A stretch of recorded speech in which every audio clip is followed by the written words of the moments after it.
Political showdown in the U.S. presidential race. Former Republican Party presidential nominee Mitt Romney is on a mission to stop the rise of the current Republican frontrunner, Donald Trump. CCTV's Jessica Stone is following that story for us from our D.C. newsroom. And Jessica, Romney hit Trump hard on his qualifications for the presidency.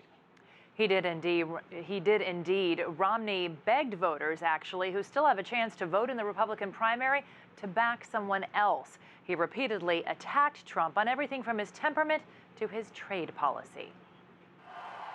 Former U.S. presidential candidate Mitt Romney went on the attack Thursday, not on the leading Democrat in the race, but the frontrunner of his own party, Donald Trump.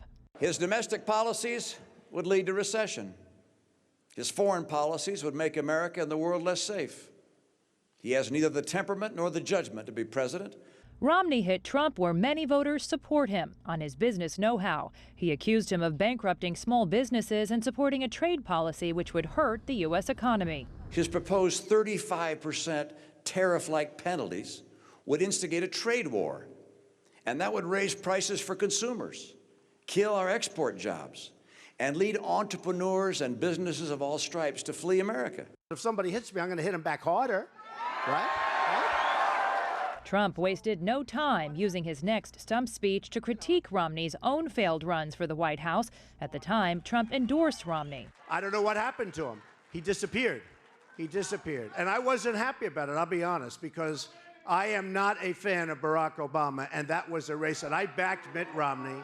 Trump also told a crowd in the U.S. border state of Maine that the North American Free Trade Agreement, or NAFTA, had not been good for their job security, adding he would support fair trade. Mitt Romney said, we have to keep free trade, right? Well, if we keep free trade the way we have it now, we're not going to have any companies left at all. Romney acknowledged the anger voters say they feel, but he challenged them to consider whether that anger will select a candidate who can truly guide the country forward. And Romney also told voters that a vote for Donald Trump is basically a vote for Democratic presidential candidate Hillary Clinton.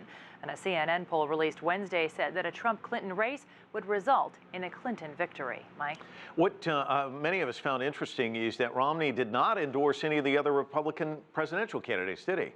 He didn't, and that really leaves us to conclude that the Republican Party itself wants to wait until its July convention to decide who will be the party's nominee for president.